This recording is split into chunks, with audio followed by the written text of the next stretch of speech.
आज आप सभी ऋषिकेश गंगा तट पर आए हुए हैं, क्योंकि प्राकृतिक चिकित्सा और योग शिविर में जो भाग लेने के लिए आप यहाँ आए, मिट्टी, पानी, धूप, हवा और आकाश, पंच तत्वों के द्वारा यहाँ पर चिकित्सा होती है। चिकित्सा यानी शरीर का शुद्धिकरण। किसी एक रोग का उपचार नहीं होता है। प्राकृतिक चिकित्सा में एक रोग की चिकित्सा नहीं होती है। किसकी होती है? फिर पूरे शरीर की होती है। आते तो हैं एक बीमारी ठीक कराने के लिए, पता चला और भी कई जो बीमारियां थी वो अपने आप ही उसके साथ साथ साफ हो जाती हैं। ये हम अपने अनुभव से कह रहे हैं। तो प्राकृतिक चिकित्सा या प्राकृतिक चिकित्सक, प्राकृतिक चिकित्सा के विद्वान जो मानते हैं, कल भी मैंने संभवतः बताया था कि शरीर के अंदर जमा हुआ विजातीय तत्व, जिसको फॉरेन मेडिकेट बोलते हैं, उर्दू में कहते हैं मादा फासेद, टॉक्सिन्स, ये सब हमारे शरीर के अंदर एकत्र हो जाता है, जिसे आयुर्वेद की भाषा में वात, पित्त और कफ के रूप में जाना जाता है। बोले भाई वात इकट्ठा हो गया, कफ इकट्ठा हो गया, या पित्त बढ़ गया, पित्त प्रकोपित हो गया, तो फिर समाधान क्या है? समाधान है अपनी जीवन शैली को बदलना और उसके साथ साथ अपने खान पान को बदलना। इसी के साथ साथ जो अंदर इकट्ठा हो गया है उसको बाहर निकालना। अगर वो बाहर निकल गया, अपने अंदर की शुद्धि कर दी, तो समझो आपकी बीमारी पूरी तरह से साफ है। आपके जो इंटरनल ऑर्गन्स हैं ये सब के सब वर्क करना प्रारंभ कर देंगे, काम करना शुरू कर देंगे। कब? जब अंदर से गंदगी साफ हो जाएगी। और गंदगी अगर साफ नहीं होती है तो आपके ऑर्गन्स मरे हुए होते हैं। जैसे एक उदाहरण देता हूं, पेनक्रियाज। पेनक्रियाज डिस्टर्ब हो जाने से वो इंसुलिन नहीं बनाता। पक्की बात आ गई? जब इंसुलिन नहीं बनेगा तो इसका अर्थ यह है कि पेनक्रियाज की जो कार्य प्रणाली है, उसकी जो काम करने की शक्ति है वो घट गई है। बोले भाई इंसुलिन तो बन रहा है लेकिन कम बन रहा है, तो अब हमें करना क्या है? किन कारणों से वो डिस्टर्ब हुआ है, उन कारणों को ठीक कर दो, आदमी ठीक हो जाएगा। कौन सी बड़ी समस्या है? तो इसका तरीका सिर्फ एक ही एक है कि हमें अपने शरीर का शोधन करना है, शुद्धि करनी है। शुद्धि करनी है तो इसके लिए क्या करेंगे? पंच तत्व चिकित्सा करेंगे। 5 तत्वों के द्वारा चिकित्सा करेंगे और अपने शरीर का शोधन करेंगे। मेरे पास में एक सज्जन आए थे जिनकी आयु थी 92 या 93 वर्ष। जब मुझे फोन पर उन्होंने कहा उनके बेटे ने, तो बेटा कितना बड़ा होगा? बेटा कितना बड़ा होगा? 75 तो नहीं, 55-60 लगभग। तो बेटे का फोन आया जी मैं अपने पिताजी को लेके आ सकता हूँ। मैंने कहा भाई आप कौन बोल रहे हैं? बोले जी मैं ये बोल रहा हूँ। मुझे अच्छी बात है।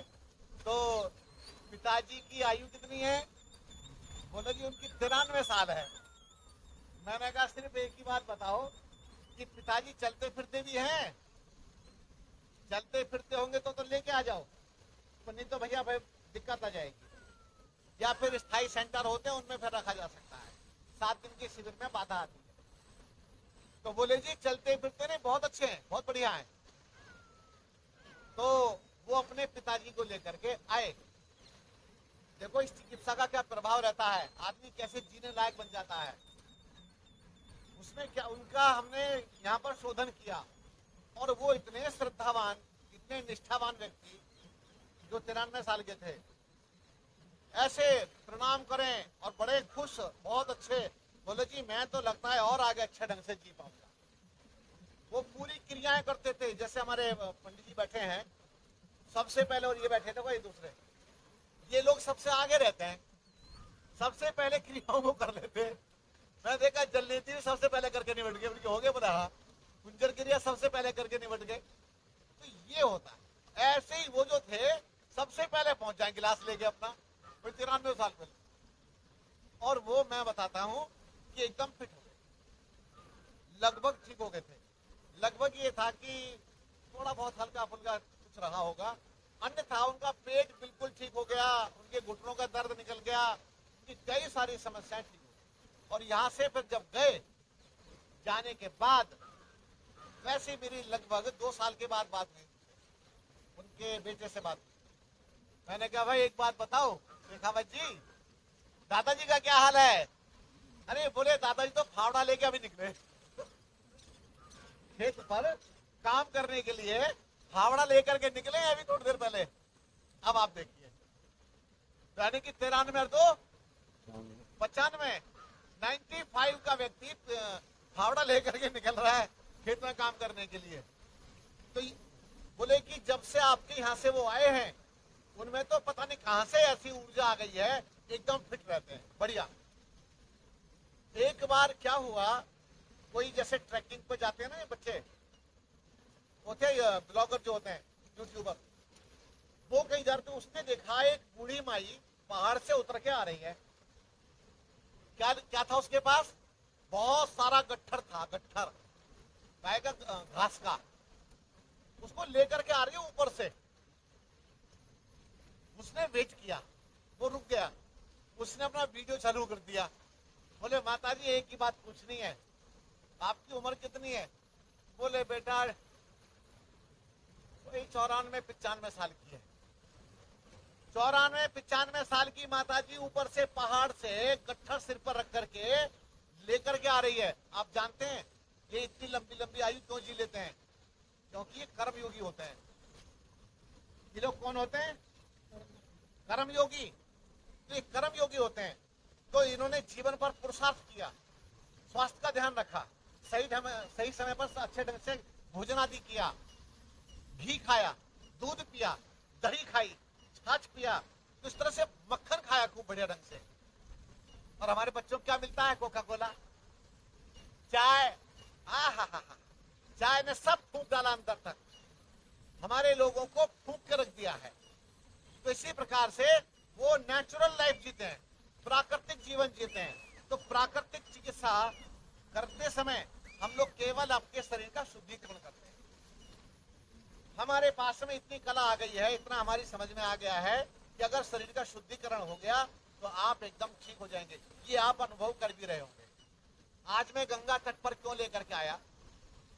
ये तो मेरी आदत भी हो गई है, क्योंकि जब मैं देहरादून में रहता हूँ, देहरादून में है तपोभूमि, तपोवन आश्रम, उसको देखना यूट्यूब में मिल जाए कहीं ना कहीं। तो तपोभूमि आश्रम में भी वो पूरा जंगल है, वन, फिर वहां भी मैं वन में लेकर के जाया करता हूँ। हाँ, मोर की आवाज आती रहती है, इस तरह से बड़ा आनंद ही आनंद है। तो इस तरह से आप लोग अपने जीवन को प्राकृतिक बना करके रखें, क्योंकि अप्राकृतिक जीवन तो है मृत्यु जैसा, और प्राकृतिक जीवन ही जीवन है। तो और मेरे यहाँ पर रह करके इन सभी क्रियाओं को समझो, सीखो, और समय समय पर अपने घर में करते रहो। तो भैया करते रहोगे तो चलते रहोगे।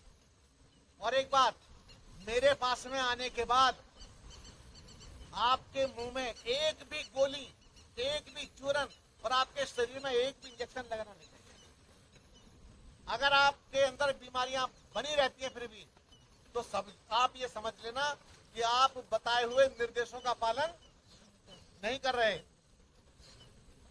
यदि आप निर्देशों का पालन करोगे, घर में भी आप संयम पूर्वक रहोगे, अच्छा जीवन जियोगे, तो आपको बीमारी कभी भी नहीं सताएगी, कभी भी बीमारी नहीं आएगी। तो भगवान करे आपका जीवन उन्नत हो, आप स्वस्थ रहें, आनंदित रहें। तो प्राकृतिक चिकित्सा में अभी आपको मिट्टी का स्पर्श हो रहा है।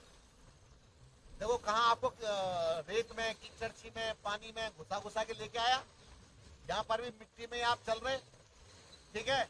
और कितना बचाव करके चलना पड़ता है पानी में, ओए गिरे, ओए गिरे गिरे, ऐसे ऐसे हिलते हिलते चले आते हैं, तो कितना आनंद आता है। वो भी एक आनंद है, ये एडवेंचर होते हैं। एक बार की बात बताता हूँ, मेरे पास में काफी लोग थे, मुझे लगता है कि शायद 40 लोग थे, अभी तो कम है। तो 40 लोगों के ग्रुप को लेकर के मैं यहाँ आया, और जब मैं यहाँ आया तो उसमें थी हरियाणा की बहुत सारी माताएं। मैंने कहा माता जी उधर पार करना है। अब कई जो लोग थे तो सोचे मरवाएंगे गुरु जी। और मैंने कि मैं जाता रहता हूँ जंगल पार करके, बहुत बड़ी गंगा आगे है, बहुत बड़ी है, विशाल जो बड़ी है ना। अरे ये तो गंगा थोड़ी है, ये तो थोड़ा सा पानी जरा सा बह के आ रहा है। अरे मेरे बच्चा बहुत बड़ी है वो असली गंगा उधर है, उधर निकल गई वो। आप इसी को गंगा समझ रहे हैं, तो इतनी छोटी गंगा नहीं, गंगा बहुत बड़ी होती है। सुनिए वो उधर गया नहीं, वो तो उधर घूम गया वो। तो इस तरह से अब माताओं ने क्या काम किया, बोले डूबने तो हम है नहीं, लेकिन डूबोगे तो नहीं, पक्की बात, इतना पानी है। उन्होंने अपने दुपट्टे बांधे, दुपट्टे एक दूसरे से दुपट्टे बांधे और दुपट्टा को ऐसे रस्सी रस्सी बना करके लंबी रस्सी बना ली, बोल गंगा मैया की जय। और सारी के सारी घुस गई माताएं और सबसे पहले पार हो गई। और जो आदमी खड़े थे ना उनके मर्द लोग वो कहे अरे यार घुसो, हम भी चलते। वो तो पार हो गए और हमें खड़े खड़े देख रहे, वो भी सब पार हो गए। तो ये एडवेंचर क्या होता है, दिमाग की नसों को खोल देता है। ये जो माइंड है ना, दिमाग, इसकी नसें सारी खुल जाती हैं। क्यों खुल जाती हैं? अब ये आपकी जो आपका माइंड है अभी काम कर रहा है, मान लो 10%। जैसे ही चिकने पत्थर आते हैं, अरे देखो आनंद है तो ज्यादा बहता हुआ, बहुत बढ़िया बेटा। तो वो जो चिकने पत्थर हैं, जब पैर फिसलने वाला होता है संकट की घड़ी में, आपके जो दिमाग है, आपका माइंड बहुत कई गुना काम करना शुरू कर देता है अपने आप ही। लेकिन करेगा कब? जब आप परेशानी में होते हैं।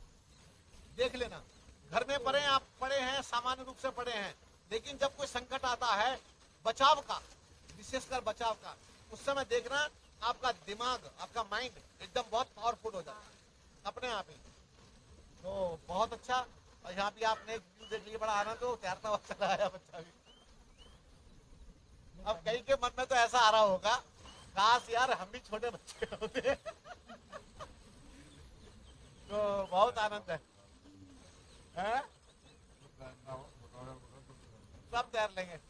आपको तो आता होगा, नहीं आता? भैया इनको पकड़ पकड़ के तैराएंगे। नहीं उतना नहीं है, पार हो जाओगे। चलिए बहुत अच्छा, बहुत बहुत धन्यवाद भैया।